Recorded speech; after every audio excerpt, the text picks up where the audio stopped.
Everybody, and welcome to the Wait, What Are We Talking About podcast, episode 142. My name is Bret, aka Enigma9011, and you can catch this podcast live over on twitch.tv/Enigma9011 every Sunday at 8 p.m. Eastern.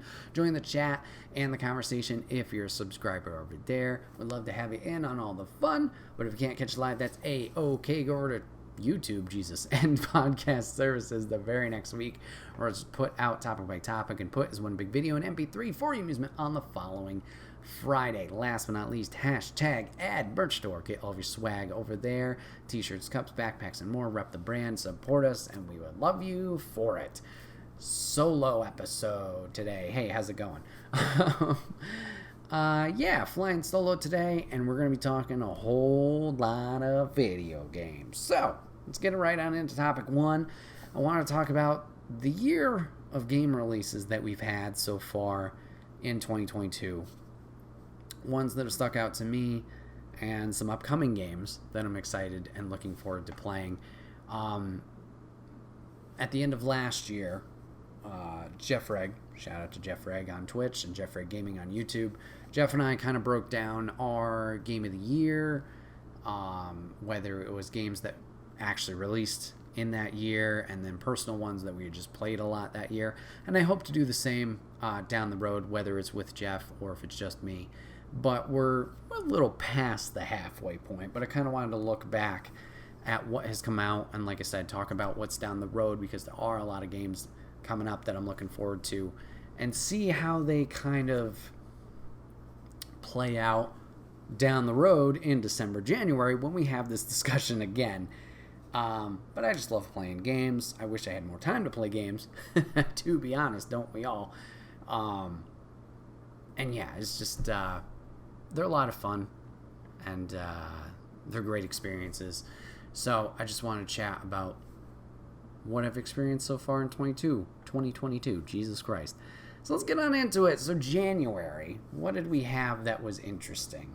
And by interesting, I mean that was, to me, that called out. Obviously, there's a lot of games here that I haven't played that may tickle your fancy, but did not mine. So we'll just go month by month. So the ones that I had played, let's see, Spelunky 2, Nobody Saves the World. Yeah, let's see. Windjammers 2 came out. Forgot about that game. Pokemon Legends Arceus, and Uncharted Legacy of Thieves collection. Okay, so not too much personally for me in January. I will say Spelunky 2, playing it a little bit. Spelunky and Spelunky 2 are interesting games to me in that I want to play them more, but boy do I suck at them. The idea of, the death and then repeat the randomly generated dungeon isn't a foreign concept. Obviously, we've talked about Hades a lot on the stream and on the podcast, and how I love that game. And essentially, obviously, it's the same thing. I think it's just the not no mercy, but like Spelunky and Spelunky 2, if you fuck up, you're dead immediately. There's not a lot of leniency per se that I feel like a Hades has and some other roguelites. And when I've attempted to play these, it's very difficult. And like the learning curve is steep too, maybe just from my experience, but there's not a lot of explanation. It's trial and error. Oh, this enemy does this thing, or this triggers this trap that does this thing. And you kind of have to learn quickly. And if you don't learn quickly and efficiently enough, obviously you're not going to get very far in this Dungeon Explorer. So, similar to my experience with Spelunky 1, Spelunky 2, played it for a little while. I think I played it a little bit more than the first. I did enjoy it, but it's one of those games I feel like I need to be way more patient with and be okay with dying, which sounds weird, but that's the point of the game. Live and learn, or die and learn, rather. And Spelunky 2 is one of those where I need to go back, I need to spend some time and see if I can enjoy it. I definitely have enjoyed watching people play it. Shout out to some streamers, Chilled Chaos, Cheesy Blue Nips, Shovel, and Speedy. I watched them play it over this past year and watching them, the four of them have a blast with it, sharing some laughs. Obviously, the chaos that did ensue was a lot of fun and very entertaining. Maybe if I try it again, I'll get that experience, or maybe I just gotta watch people play it. I don't know. But Spelunky, shout out to them. Does seem fun. Obviously, they have their cult crowd. Sounds a little weird, but they have their fans there. Pokemon Legends Arceus was kind of a surprise to me. Obviously, a lot of people were clamoring for this game. I wasn't sure if I was going to get into Arceus. We actually talked about it last stream a little bit. But I fell in love with it. Surprising enough, because I didn't like the Pokemon Go style of the games where battles were limited and, you know, you couldn't really do a whole lot in terms of training there. It was just like catch, repeat, catch, repeat, catch, repeat. And Arceus has this kind of nice mixture. I feel like there's battles in Arceus, but it's been a while. It was this more of like just exploration, and it wasn't yellow version, but only catching mode. Because, I mean, yellow version and others we had already played, and it was like, I think I was looking for more of like a remaster of that experience. And I know Fire Red, Leaf Green on the Game Boy Advance, we had already gotten that, but I think I was with Pokemon Go, or yeah, not Pokemon Go, sorry, not the mobile game. Let's Go Pikachu, Let's Go Eevee. I was hoping for like this reimagining, this re-upped version, this remaster of those beginning games, the red, blue, and the yellow. And when it wasn't that, in terms of gameplay, I wasn't happy, because the rest of it looked beautiful. Like, you're still going through all the towns, Pallet, Pewter, Cerulean, you know, you're going through all the towns, you're dealing with Jesse and James and the Team Rocket. It looked great, but then when it comes down to it, 99% of your gameplay is just chucking Pokeballs and catching 1,000 Caterpies. Like, that to me didn't seem fun. And maybe it was what Arceus did in its gameplay, where it was original, you know, an original story and built for that. Maybe that kind of tricked my brain into enjoying that a little bit more. I did enjoy the challenge with the different, like the space-time rifts, and that's where the more difficult or more rare Pokemon show up. That made that exciting. Obviously, shinies were a lot easier to capture, as Rainbow had said last week.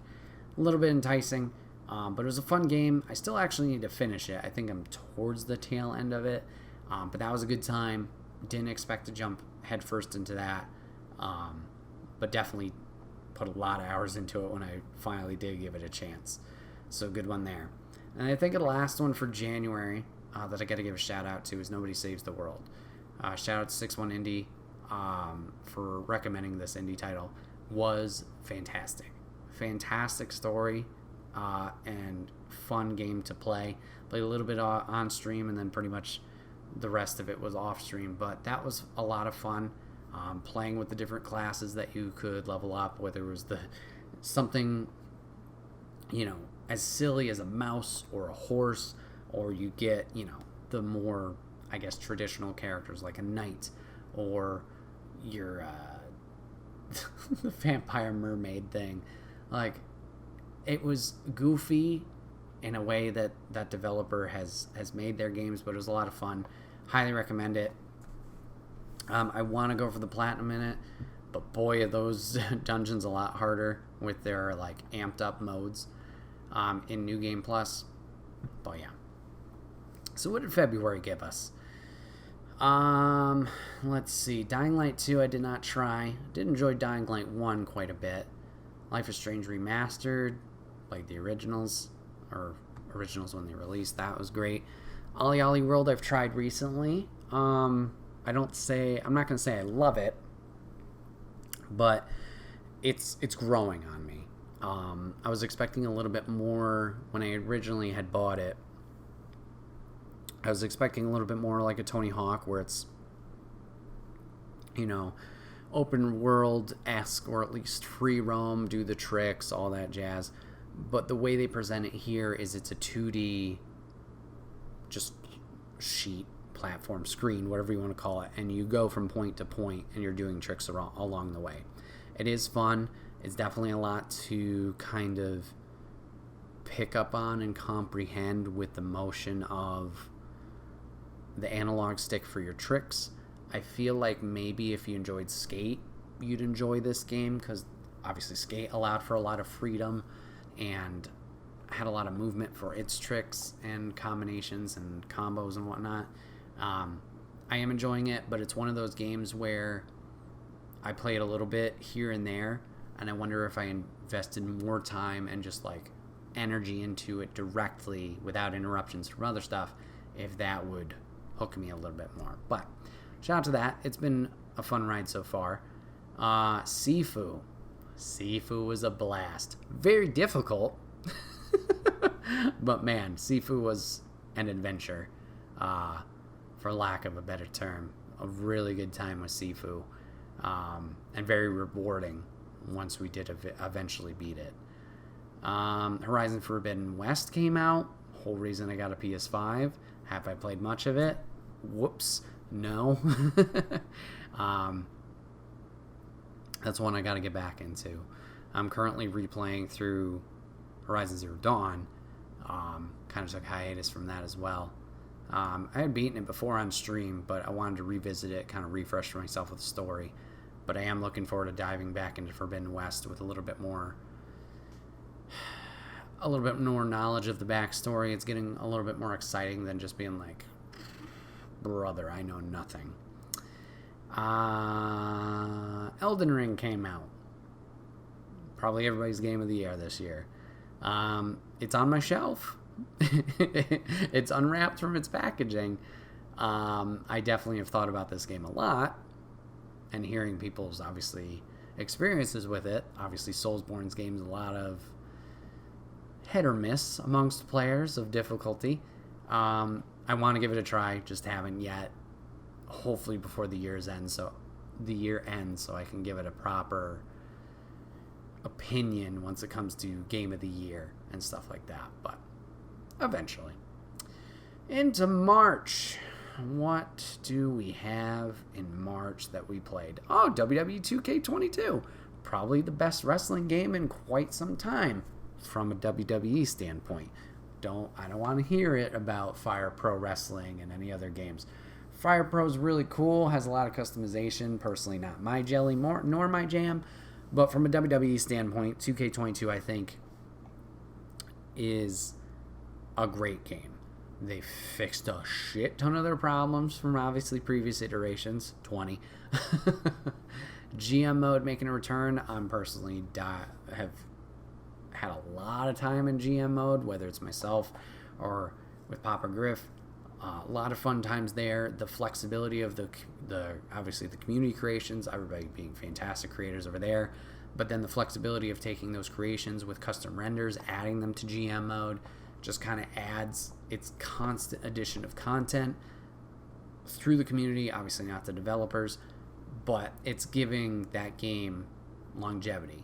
The previous titles I played for maybe a month or two tops, and then I was like, okay, I'm good. With 22, with GM mode, this has been a constant thing. Just I'm playing. Not every day, but at least in the rotation. Haven't put a lot of time into My Rise, the like create a superstar story mode. I should. I hear it's good. Showcase was not great, but I'm excited for more from 2K. Hopefully 23 keeps up the positive trend. Hopefully they don't fall into the problem of an every year release again, because obviously this one had a 2-year development cycle that I think really benefited from, or that it benefited from.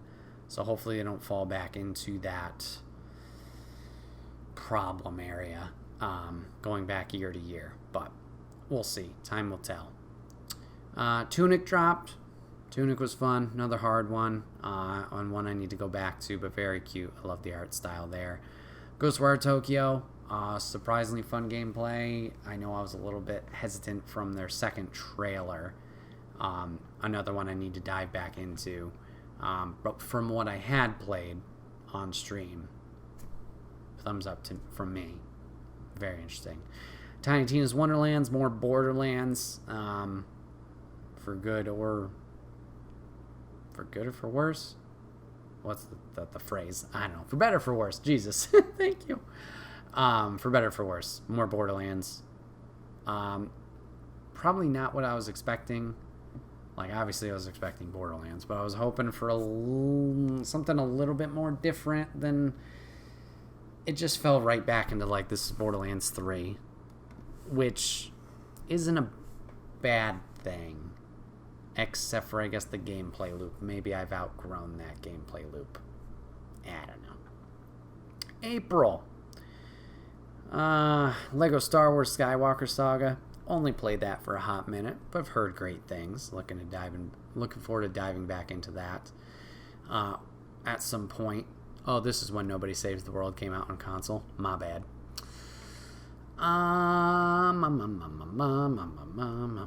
Stanley Parable everybody was talking about. I did not play. Wow, not a lot in April. At least for me. Alright. Moving to May. Among Us. Unpacking came out on PS5 and PS4. Fantastic game. Very chill. Short experience, but very rewarding. I would give that a very high score. Evil Dead, the game came out. I know Jeff Reg. Another shout out to him. Enjoyed that game a whole lot. Wants me to play it, but I have not with him. But seemed fun for the people that I have watched play it. Over to June.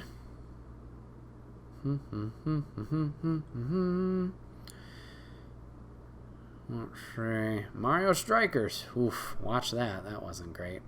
The Quarry. Watch that whole playthrough. Solid story there. Don't think I'll play it myself, but a good time. TMNT Shredder's Revenge. Fun beat 'em up. 6-player thing. Haven't tried that out. I wish there was a little bit more, I guess, to do in that game. More collectibles and whatnot. I get it, it's the arcade experience, so it is fun for that audience. Relatively short game, but a good time nonetheless. Fall Guys became free to play. Been diving back in Fall Guys a hell of a lot, not gonna lie. With that, Cuphead DLC finally dropped. Have not played that yet, but seems like that was a good time. So now we're getting into what is coming out that I'm looking forward to. Obviously, the front half of the year, I talked about a decent amount of games. This is good. This is bad. But yeah, what's the stuff I'm looking forward to playing and seeing how it plays out? Some early ones. If we're talking about nothing here in July is catching me. And granted, there's probably games on this list that it's missing.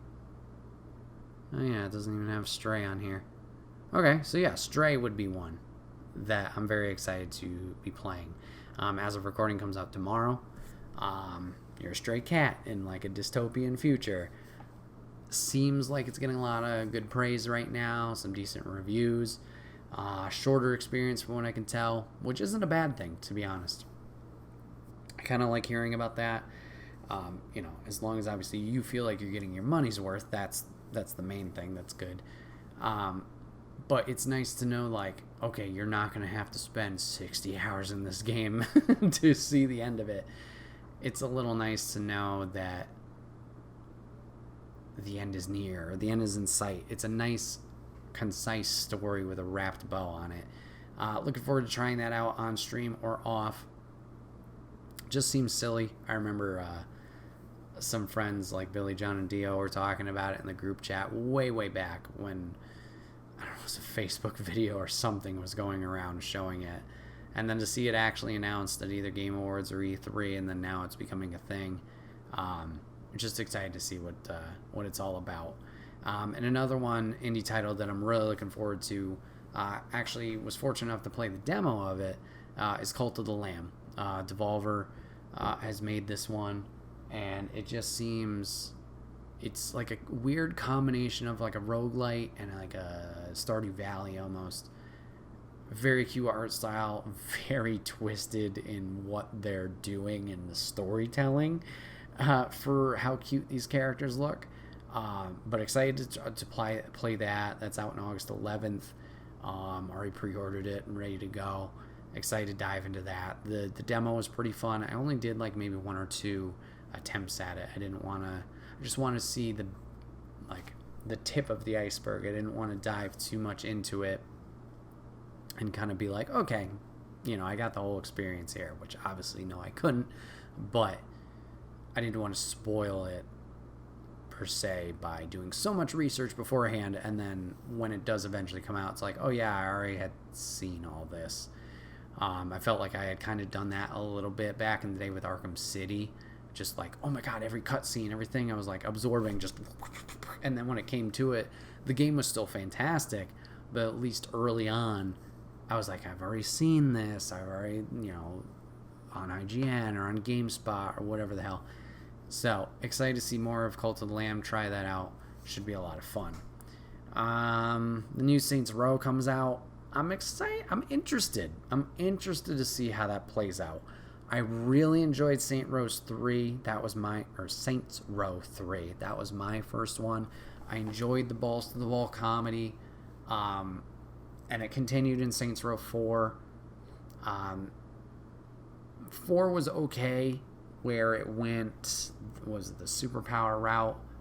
It kind of took away from a lot of the gameplay, like the cars, the vehicles. You don't need them if you're able to jump and super speed your way around. So it felt like all of those things were unnecessary. But 3 was fantastic. It seems like this is a reboot here. I don't know if they're still going the comedy route. Obviously, the character creator is still insane. But I'm not sure if they're trying to kind of wrangle it back in. And if that is the case, I don't know if I'll be interested into it. And then the last one, I guess, for at least August, Destroy All Humans Part 2. I still need to play the remaster of 1. But just excited that they have decided, hey, 1 did really well. Let's continue with these remasters of those games and give them a chance. Because I never played... I think I played a little bit of 2 at a friend's house. One day hanging out. But I've never fully dove into 2's story. So I'd be interested in giving that a try and seeing how it plays out. September, Last of Us Part 1 gets its remaster. Cool and happy for those fans. Splatoon 3. This will be my first Splatoon actually actively playing when it fucking launches. And now having a Switch, I'm very excited for Splatoon 3. Splatoon 1 was a lot of fun, and Splatoon 2 from the experiences they had with friends, bringing over their consoles that had it. A lot of fun. I'm looking forward to playing this, like I said, and owning it myself as a player.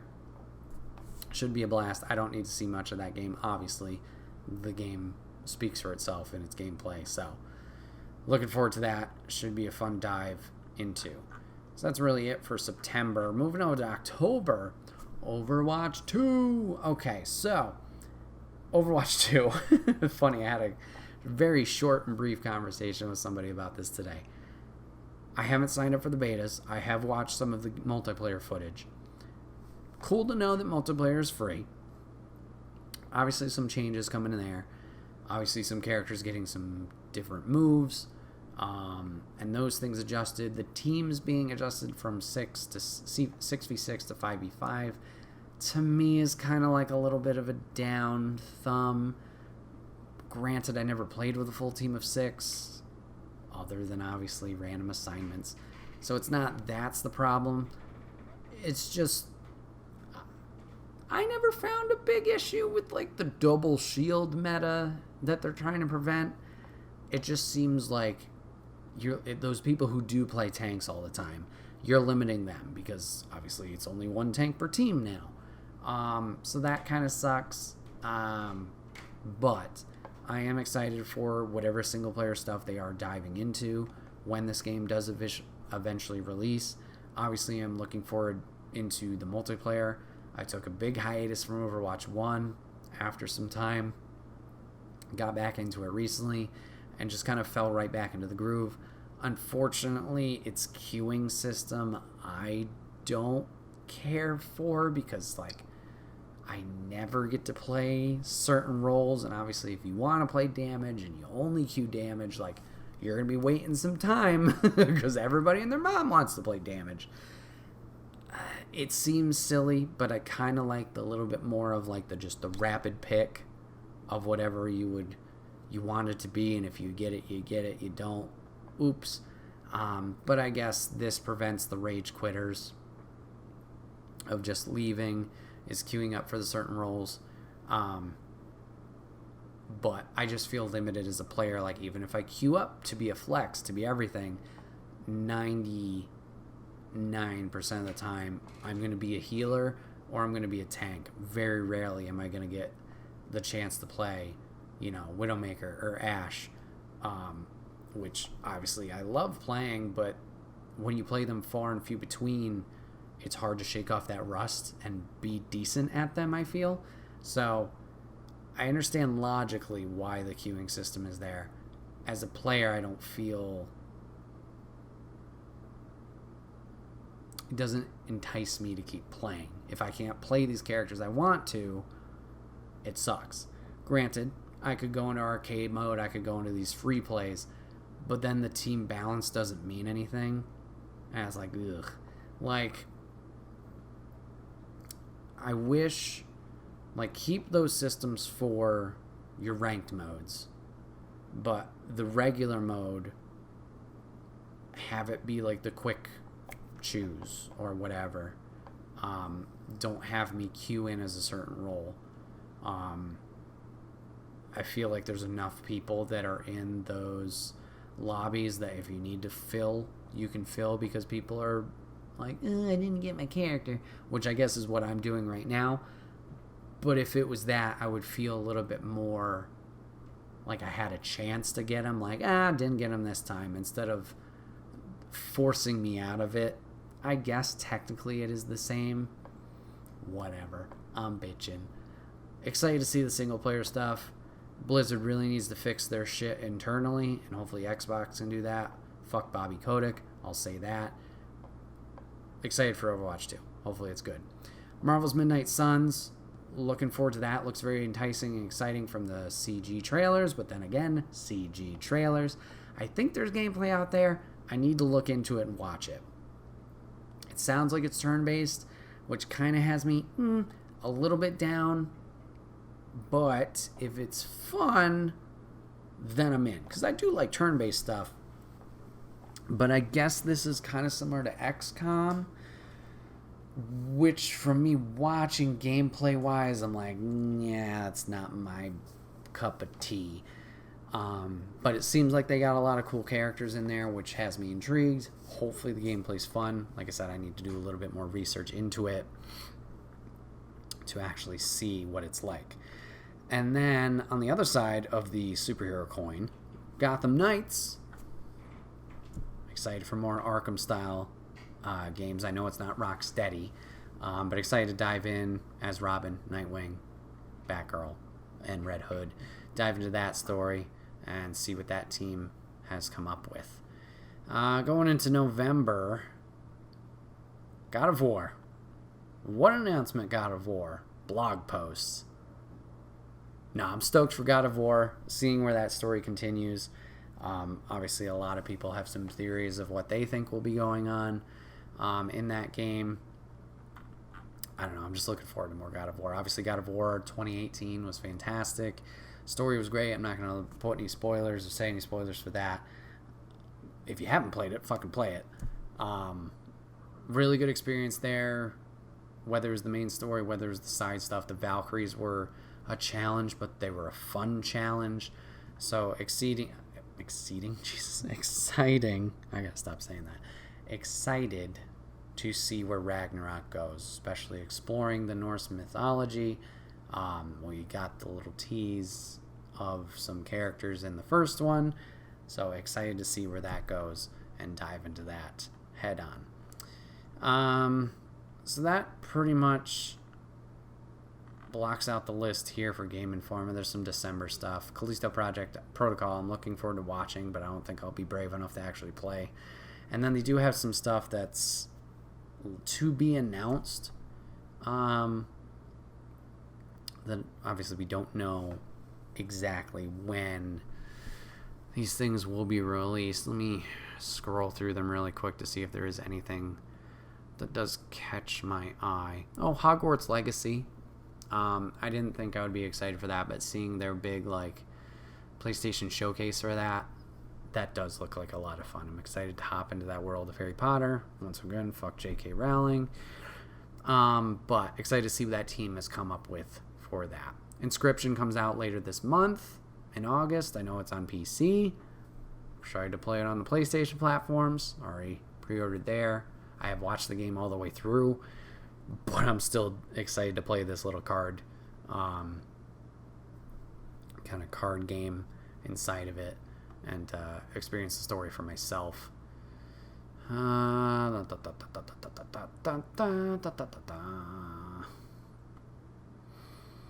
RE7's getting like a little bit of a up for next gen consoles.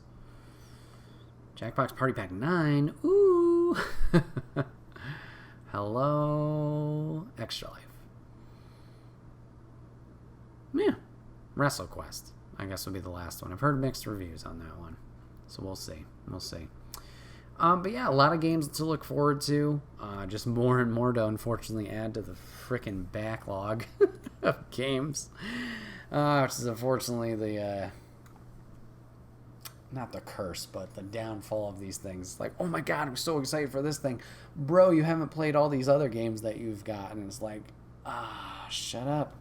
Was doing a decent job at the start of this year of kind of checking those boxes of like finishing games. I will admit, lately I've been kind of not struggling, but I've been slacking on playing to completion. I mentioned Horizon Zero Dawn, that replay. Ghostwire I started on stream, haven't really done with any of it. Haven't done anything with it afterwards. Ollie Ollie World I started. Enter the Gungeon I kind of dipped my toe into. I just gotta get that tunnel vision and be like, finish some stuff up. But yeah, excited for these games. Excited to chat these games with obviously my friends and with you guys as well. Yeah, just looking forward to the future. A lot of good stuff coming out in this year and beyond.